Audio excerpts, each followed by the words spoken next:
Welcome back to Chokijebo Media. There is this incident Adeola is bringing to light, though better late than never. The incident took place in Togo, or the violence took place in Togo on September 29, during a conference organized by opposition political party convention in Togo, where Guy Marius was invited. Guy Marius happens to be a lawmaker from Senegal. He was invited by the opposition party in Togo to come and speak, but he was beaten blue-black. So this case was taken up by Amnesty International, and they have to add their voice into this. After this, I would like you to watch what Adeola said about this, because she did a great reporting on this case. So, and Amnesty International also came up on 3rd of October to say something about it, and I want you to listen to what they said. Togo security forces failure to protect participants at opposition party conference must be investigated.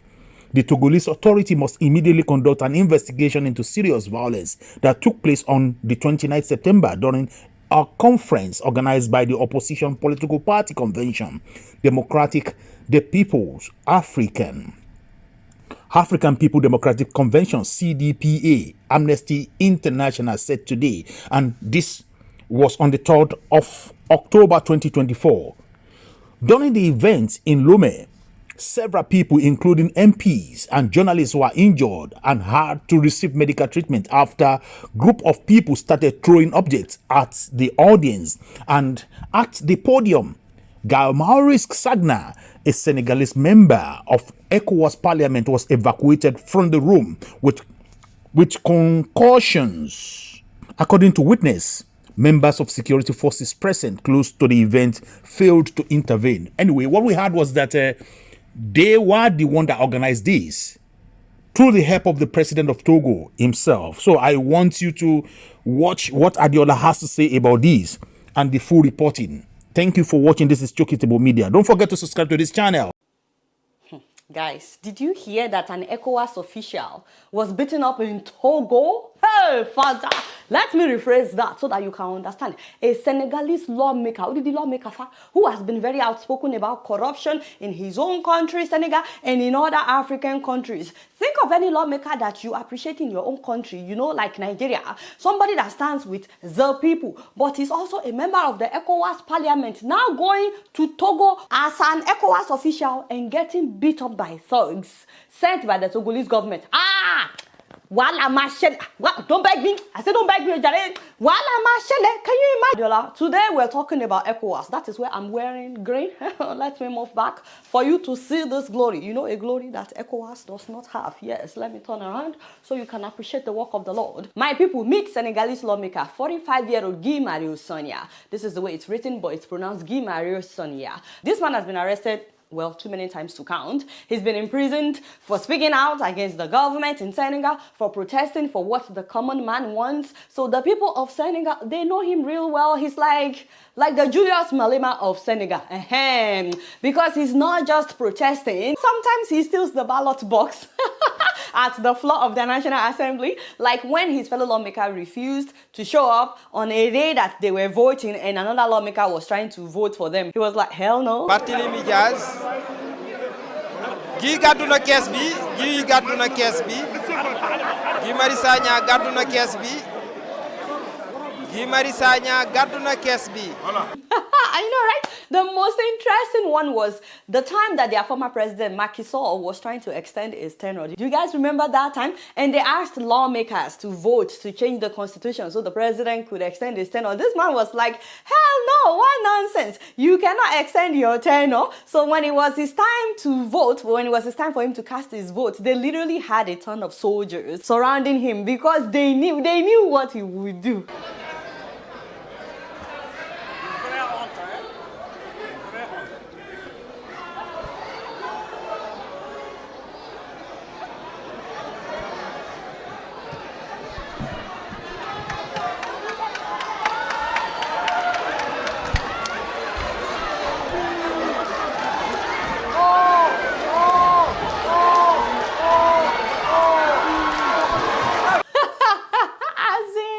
And he doesn't just fight for what is right in Senegal, he fights for all of Africa. He's a Pan-African. Now, since he became a member of the ECOWAS parliament, this man goes to every ECOWAS session spilling out the truth, whether or not they wanted to hear it. C'est pour ça qu'on nous annonce que nous avons 49 millions de citoyens qui vont être menacés de soudure. Ils n'auront pas à manger. 16 millions d'enfants de moins de 5 ans. Ce n'est pas nos enfants. Ce ne sont pas nos enfants.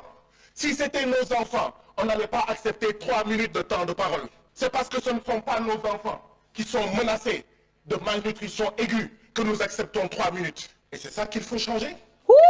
Hey, you see, that is the kind of people that we need to represent us. He will tackle his colleagues literally about what is happening in Mali, in Ivory Coast, in Cameroon. On parle de sécurité alimentaire, mais il faut aller vers la souveraineté alimentaire. Parce que la sécurité alimentaire, c'est quoi? L'essentiel, c'est que nos populations mangent, peu importe si ce qu'ils mangent viennent de la France, viennent des États-Unis, de la Chine ou de la Russie. On reste dépendant. Or, la CEDEAO doit aller vers la souveraineté. Et c'est ça que la jeunesse africaine hurle et crie. Et nous restons sourds à cette jeunesse. He's constantly advocating for the freedom of the francophone countries in Africa. Like all the countries that were colonized by France, you know, they are still not free from France. So he's constantly saying as ECOWAS, we should ensure true freedom and these countries should have their own currencies. Africa, we need to decolonize our minds and stop saying we are poor, we are impoverished by our own regimes and presidents who make poor decisions, misappropriate, create funds, follow IMF and World Bank policies and maintain colonial currencies like the CFA franc. Honestly, more people should know about what this man is doing and the fact that he's fighting for them. In fact, one time like that, an Ivorian lawmaker presented a report about poverty in West Africa. And this man got up and said, point of correction, what our people are experiencing is not poverty, it is impoverishment, abject poverty, which is worse than poverty. Le titre du document que vous nous avez présenté, c'est État des lieux, pauvreté et inégalité en Afrique de l'Ouest. En réalité, le titre devrait être État des lieux, appauvrissement et non pauvreté. Appauvrissement et inégalité en Afrique de l'Ouest. And then he said, more importantly, if the people are impoverished, we must also talk about those who are impoverishing the people, which is our president. Ooh, la, la. He's like, why are we not talking about those responsible? Mais pourquoi vous n'osez pas dire appauvrissement? Parce que qui a appauvri l'Afrique? Ce sont nos présidents. Et vous ne voulez pas fâcher nos présidents. Vous ne voulez pas que l'Afrique soit... Thank you. My father. As expected, that did not go well with our Madame from Togo, you know, the speaker of the ECOWAS parliament. She's a lawmaker from Togo. Madame's story is for another day, guys. I mean, she's the first female speaker of the ECOWAS parliament. And people were literally celebrating that, oh, we finally have a female speaker. She's actually there to represent the interest of Foy and Singbe, that is their president in Togo. Presently, the longest ruling family in Africa. Remember that his father was president for 38 years. Next year, it will be 20 years since the son has also been what? The president of Togo. So one family for more than 50 years. These are some of the issues that Guy brings up at the ECOWAS. This man from Senegal, he's always talking about this, which is why the Madam Speaker does not like the man. So Madame now started saying, watch your language, control your language. Mais pourquoi vous n'osez pas dire appauvrissement? Parce que qui a appauvri l'Afrique? Ce sont nos présidents. Et vous ne voulez pas fâcher nos présidents. Vous ne voulez pas que l'Afrique soit... Chers collègues, contrôlez votre langage. Contrôlez votre langage. Hey God, can you imagine? Even Guy was shocked. He was like, control what language? If people are impoverished, why are we not talking about those responsible, the people that are impoverishing the people? Similar to the off your mic incident that happened in Nigeria. The man said, if you off my mic, I can project. So the man kept talking. That was how they off the man's mic. But he kept talking. He was talking louder than before. Contrôlez votre langage, sinon je vous retire la parole. Elle me dit que je ne contrôle pas mon langage. Je veux savoir. Oui, mais vous dites que les chefs d'État ont appauvri l'Afrique. C'est une insulte. Now, before you know it, a female lawmaker from Ivory Coast decided to literally fight this man. La liberté de parole ne veut pas dire que vous devez dire n'importe quoi à l'endroit des chefs de l'État. Oui, c'est n'importe quoi que vous êtes en train de dire. Mais c'est vous qui... puissiez être plus n'importe quoi que qui que ce soit. Vous devez contrôler. Vous ne pouvez pas vous adresser au chef d'État. Vous ne pouvez pas vous adresser au chef d'État n'importe quoi. Qu'est-ce que ça veut dire? La séance. Can you imagine? You know, as a woman, I am ashamed of these two women for trying to censor their fellow lawmaker for speaking the truth, that they don't have the liver to speak. As if they cannot say the truth to their own president. This man is saying the truth. They are trying to censor him at an ECOWAS session. What kind of liver do you have? That was July of this year. That whole drama happened in July of this year. So guess what? Sunday, September 29th, this man was in Togo attending the third extraordinary session of ECOWAS Parliament that was held in Togo, and an opposition party in Togo invited him to an event as an ECOWAS official. They invited him in his capacity as an ECOWAS official. First of all, the hotel where the event was supposed to hold decided to cancel at the very last minute without giving any reason. Apparently, Togolese government allegedly, ordered the hotel to cancel. So they decided to move the event to another venue. And while he was there speaking, guys, they just started. He was speaking. He was telling the Togolese people, yes, I'm Senegalese, but I'm also Togolese. Whatever touches you, touches me. Suddenly, chairs started flying.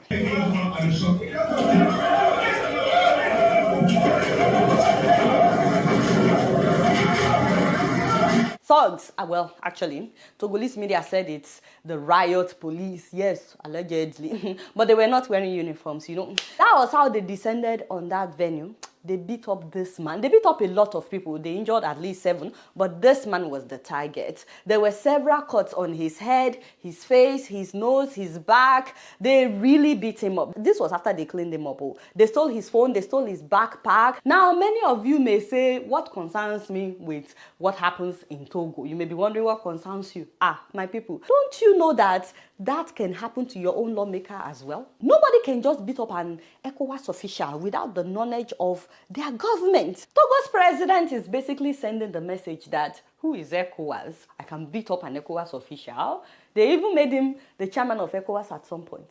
This is not just an insult on Senegal, by the way, but an insult on all the members of ECOWAS. There must be decorum. If you are not allowing ECOWAS officials in your country, let us know. But for you to now beat him up, that is absolutely not allowed. Now, what pains me is that for almost a week, ECOWAS carried on business as usual, as if nothing happened. They did not say anything. And then when they finally released a statement, it was one statement like that. Oh, we heard that he was attacked. We wish him good health, quick recovery. And then they put in that same statement that, well, he was participating in an unauthorized meeting of a collection of Togolese opposition parties and civil society organizations. Wow. So what they are saying basically is that before any civil society organization or opposition parties would meet or invite a guest in Togo, their meeting must be authorized by the government. Can you imagine? Can you imagine ECOWAS supporting dictatorship in black and white? Does your own government need to authorize the meeting of opposition parties? Can you imagine if PDP should be going to get permission from the government of APC before they will gather for any meeting or before they will invite anybody to come and speak among them? What an insult. And ECOWAS put this in their statement. That is ECOWAS supporting dictatorship in black and white. Baba, that's it. No, that's it. I'm upset. My people, if you think that ECOWAS will save you, shoot. Their leadership is corrupt. Now imagine, some people in Ivory Coast are actually celebrating that this man was beaten up in Togo. And I was so disappointed simply because he stood up to that madam. And I was also disappointed because some people in Senegal, I didn't say all, I said some Senegalese people were saying, have you finished fighting for your own people in Senegal? What concerns you with Togo? Good for you. I was like, whoa, wow. That's the same way that some Nigerians like to tell me, Adola, focus on Nigeria. Why are you talking about other African countries? And then sometimes when I talk about other African countries, some people will write comments like, abeg, leave our country, focus on your corrupt Nigeria. Can you imagine? We always forget that no African, not even one African was present when the map of Africa was being drawn. All these borders that we have today in Africa, we have no say in it. Which is why you will see people speaking your language in some other African countries. You will see people speaking Hausa in some other African countries, people speaking Yoruba in some other African countries. Swahili is not limited to one African country. We always forget that all these borders were drawn by colonizers, which is why we must collectively condemn corruption in other parts of Africa, because whatever is happening in Togo is directly or indirectly affecting us too. Imagine if Togo is thriving, a country of only 9 million people, that's like twice the size of Osun State, not even up to the size of Kano. If they're doing really well, don't you think we would also feel it? They should be doing really well. They should be thriving. Now, the government of Togo decided to release a statement that they have commenced investigations into the beating. I was like, Soroni, is that supposed to be a statement? By the way, which country has the highest number of delegates at ECOWAS? Nigeria. Guys, don't you think that Nigeria should have said something when they beat up this man? Because Nigeria basically has huge influence in ECOWAS. Some people will argue that Nigeria is ECOWAS. And Nigerian president is the chairman of ECOWAS. I mean, they released a statement in the name of ECOWAS. But in the name of Nigeria, should we not say something when a fellow lawmaker of another country is being beaten in Togo? Because imagine if this had happened to a Nigerian lawmaker. Wouldn't other African countries want to be in solidarity with us? Wouldn't they say, how can you beat up a Nigerian lawmaker? Or did the lawmaker? So Nigeria is supposed to say something. Guys, follow Marius Sagna on Twitter. Follow him on all social media platforms so you can see all his activities. In the meantime, ECOWAS, translate that to English. And Nigeria should also do what? Don't forget to subscribe if you're yet to. Is even a child knows that if something doesn't work for 50 years is alter, you must change the past. Young people are calling for change the path of sovereignty rupture and transformation. Don't forget to subscribe to this channel. Like it, share it, and put on your notification button, and God bless you as you do. See you next time. Bye-bye.